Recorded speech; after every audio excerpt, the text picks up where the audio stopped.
In the headlines, INEC says Atiku did not meet conditions to win presidential poll. Federal government approves 6 billion naira for maintenance of Third Mainland Bridge. Gunmen kill police inspector returning from Easter holiday in Imo State. And on the international scene, UN chief appeals for international aid for 8.3 million Somalis affected by drought. Hello and welcome to Trust News Update. I'm Darshan Hussaina Usman.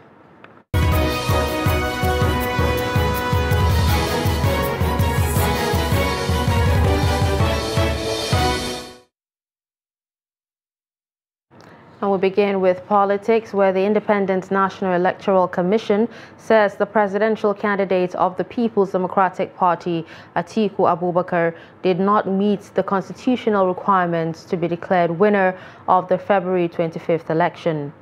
Urging the Presidential Election Petition Court to dismiss the petition by Atiku and his party, the Commission said the PDP flag bearer failed to score at least 1/4 of the votes cast in at least 2/3 of the 36 states of the Federation and Federal Capital Territory, and as such could not have been declared the winner.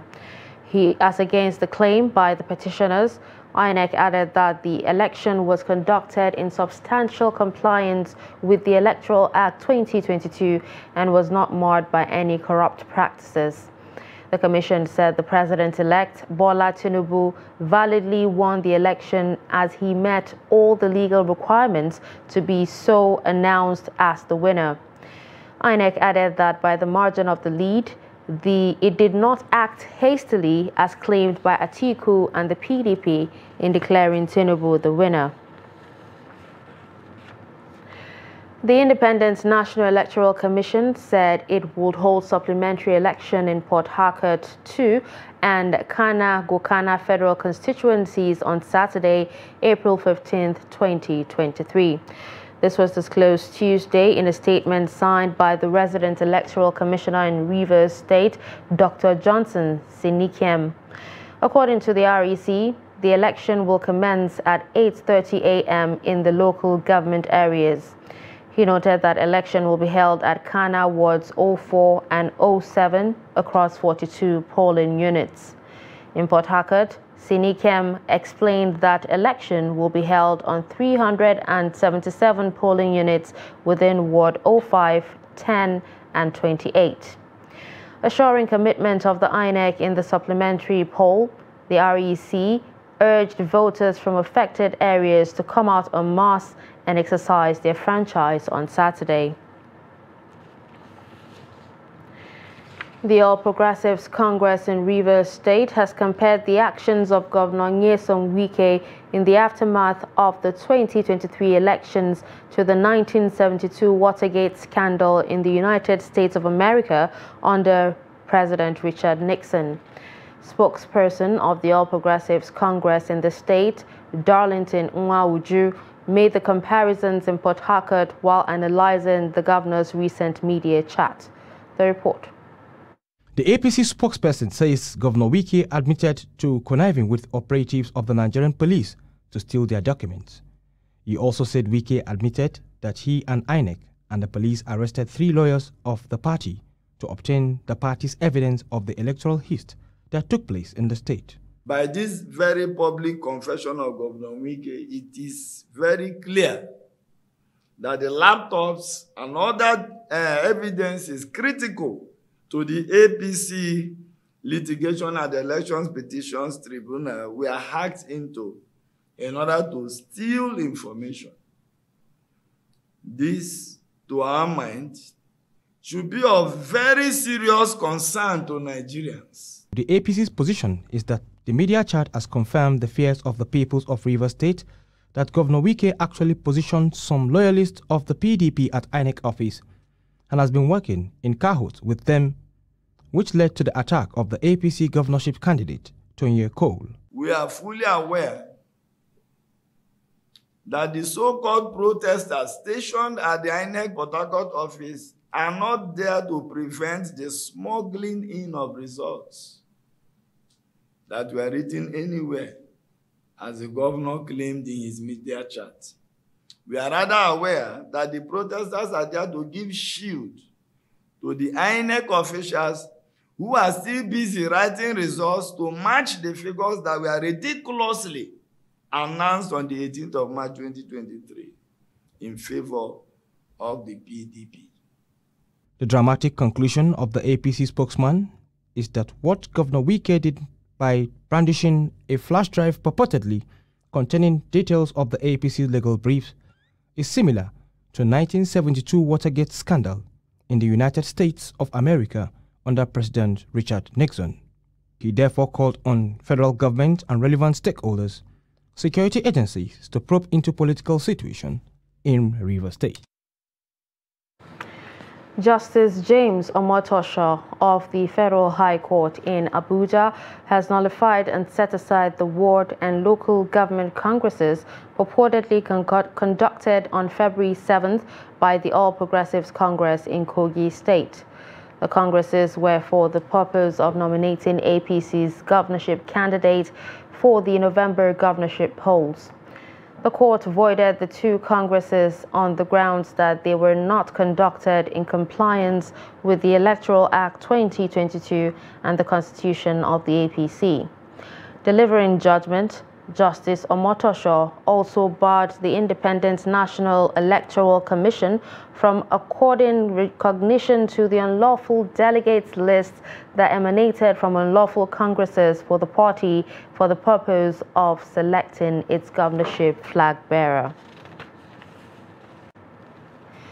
Still talking politics, the Kano State chapter of the All Progressives Congress has filed a petition before Kano Governorship Election Petition Tribunal challenging the Independent National Electoral Commission for declaring Abba Kabir Yusuf of the New Nigeria People's Party winner of the March 18 election. The petitioner in a 5-volume petition is alleging that Yusuf, popularly known as Abba Gida Gida, was not qualified to contest the election on the grounds that his name was not on the list of the members of NNPP sent to INEC. The parties involved are the APC as the petitioner, while NNPP Yusuf and INEC are first, second, and third respondents, respectively.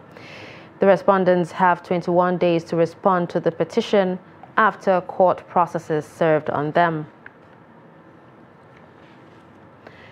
With less than 50 days to his swearing-in, Kano State residents are setting priorities for the newly elected governor of Kano State. Residents want the incoming government to focus attention on human capital development and are hopeful that the new government will live up to expectations. Idris Jibrin reports. Some are hailing as the triumph for the Nigeria's political powerhouse. But Kano State faces some of the same old problems, creating jobs and feeding its poor, as well as the more recent and more disturbing challenge, the high cost of living. At the moment, things are very expensive. If you go to the market to buy food items today, the price is different. If you go back tomorrow, the price will increase. Therefore, we need the incoming administration to focus on how they can be able to reduce the price of goods and services, how we can be able to buy food with the little amount of money that we have. Because if you didn't eat, you can't even go anywhere, you can't do anything. Now, on 29th May, the newly elected governor of the state will be sworn into office amidst increasing concern over the failure in education, healthcare, and several other areas of societal development. The major problem of our society now is health. If you are not well enough, you cannot even go out to look for what to eat. And nowadays, if you go to the hospital, before the doctors will even listen to you, it will be another problem. You will stay longer than necessary before you see a doctor that will attend to you. Sometimes if you take your wife, she may even die or delivered on the floor before any doctor will attend to her. So we want the incoming administration to provide free healthcare services for all the people of Kano State. Ibrahim Ahmad is a pensioner in Kano State who usually receives 30,000 naira monthly. But he says there are challenges itching over the Kano State Pension Board and hopes the new government will address it. I am a pensioner, and every month Ganduje is removing 10,000 naira from my 30,000 naira pension. So you can see how the things are going. And this is the situation. From the first day he became the governor of Kano State up till this moment, every month they are removing 10,000 naira from my pension. And you can see not only that, we have problem of water supply, problem of education, mosquito is everywhere, there is no roads. And we have refuse dump on the street everywhere you go. This is the problem we are having, and we want this government that is coming in to make sure that they address this problem. Lack of potable drinking water, electricity supply, high cost of living are some of the major issues Kano residents expect the incoming administration to address. Idris Jubrin, Trust TV News, Kano. The 2023 elections have been followed by calls for the cancellation of the polls by some sections of the country. Stakeholders, however, believe that there is a way to bridge in gaps that made these sections uncomfortable with the political process.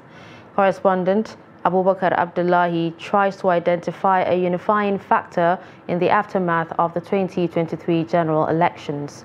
The report is presented from our studio. The 2023 elections have come and gone, but not without challenges. They were expected before the polls by keen followers of the Nigerian political process. Some stakeholders in Lafia, Nasarawa State, said this was probably the worst experience the country has had in recent elections. Apart from being polarized on choice of political leaders, the stakeholders say the division along religious and ethnic lines are even more dicey.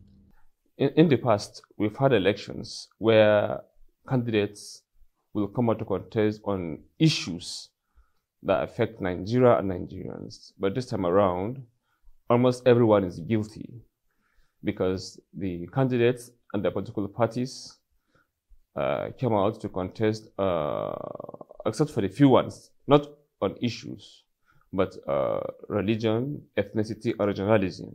And this is exactly what really formed the basis of almost all the candidates campaigning for their manifestos. Speakers on the issues said the country at the moment needs unifying forces through the actions of all citizens so that the political system can move beyond the cycle of recriminations. I must say that I think politicians also have their own faults in this line. In the past, we've had elections where candidates will come out to contest on issues that affect Nigeria and Nigerians. But this time around, almost everyone is guilty because the candidates and the political parties came out to contest, except for the few ones, not on issues, but religion, ethnicity, or regionalism. And this is exactly what really formed the basis of almost all the candidates campaigning for their manifestos. But most importantly, stakeholders believe law enforcement agencies should be more proactive in shutting down and prosecuting individuals and groups whose actions are capable of causing division in the society. The federal government on Wednesday approved 6.28 billion naira for surface maintenance of the Third Mainland Bridge in Lagos State. The Minister of Works and Housing, Babatunde Fashola, who briefed State House correspondents after this week's Federal Executive Council meeting at the Presidential Villa, said the 24-month repair will cover 11 kilometers, including interchanges, ramps, and critical links. He said the move aligns with Executive Order 11, signed by President Muhammadu Buhari in April 2022, which gave legal backing to the country's national maintenance policy. The announcement comes barely 2 weeks after the Lagos State government said it would undertake rehabilitation works on the 32-year-old bridge to repair failed and peeled asphaltic sections and substructure. The former Lagos State governor said the state's Public Works Corporation will focus on the functional structure of the bridge, such as the underwater piles, while the FG will undertake surface maintenance to treat potholes and restore missing guardrails. You're watching Trust News Update. Coming up after the break. Growing concerns over Nigeria's stability. Do stay with us. Good morning, Nigeria. Year after year, they have informed, educated, and entertained us. When you needed information, knowledge, or an escape. From generation to generation, the Nigerian broadcasting industry has worked tirelessly to serve you. And now, this service will finally be recognized. Come May 17th this year, broadcasters all over Nigeria will gather at a hotel and suites for the maiden edition of the Nigerian Broadcasting Awards, an award ceremony set to reward hard work and excellence in the broadcast media. Voting starts on 20th April and ends on 4th May 2023. Visit www.tnbawards.ng to vote now. They've served and they're still serving. It's time we say thank you. This award is organized by the Broadcasting Organizations of Nigeria, BON.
Hello and welcome back to Trust News Update.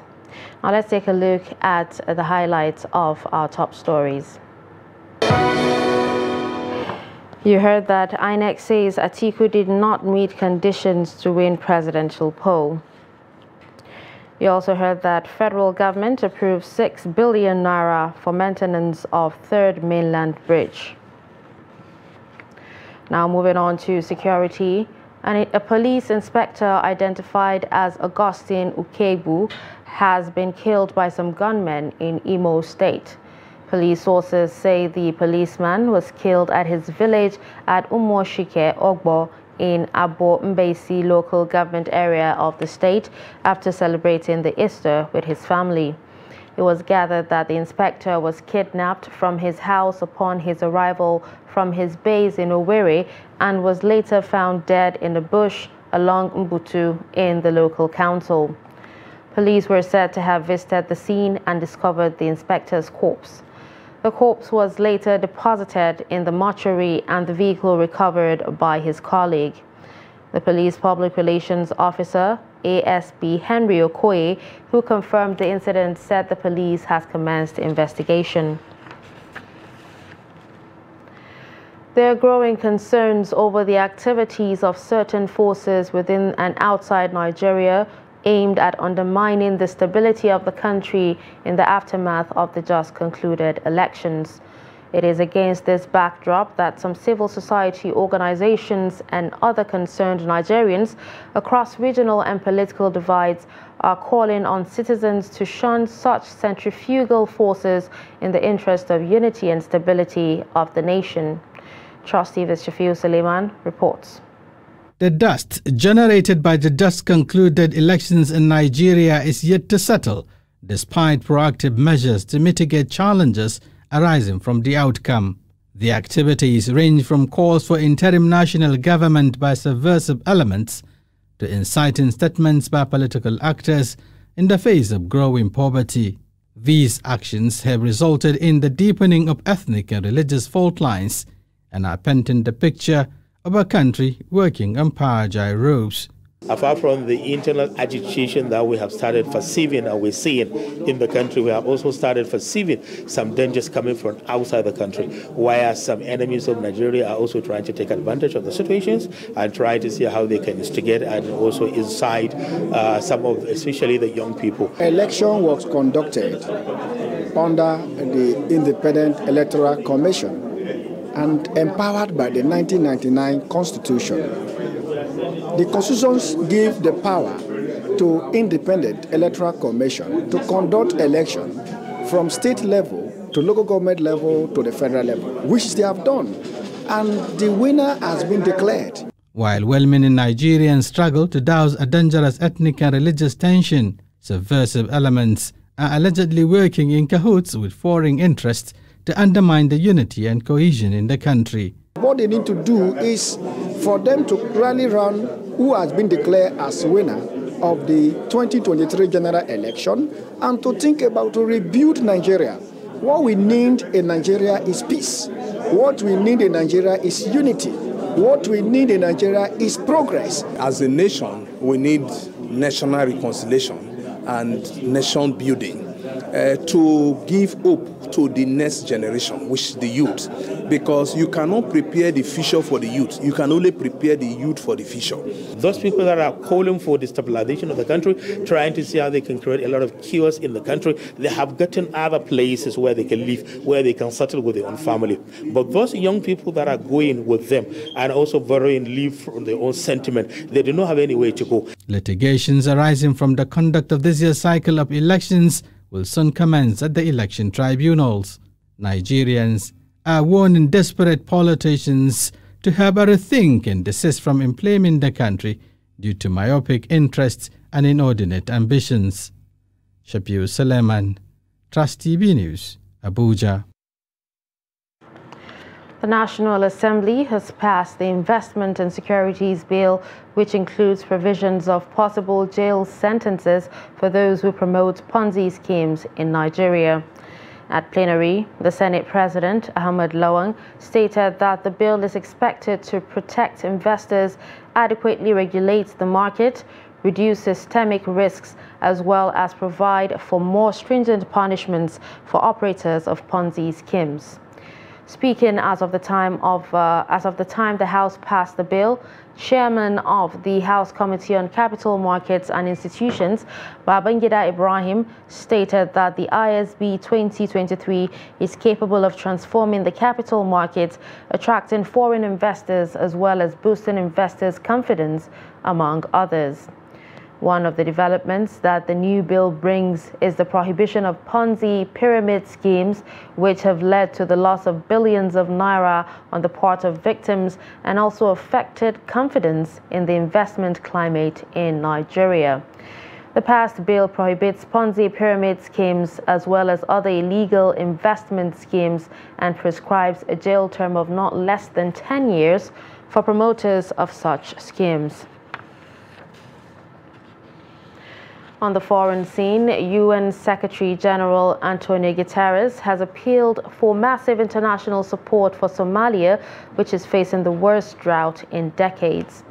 During a joint news briefing with President Hassan Sheikh Mohamud on his visit to the country, Guterres told reporters in the capital, Mogadishu, that he's in Somalia to ring the alarm on the country's need for significant international support.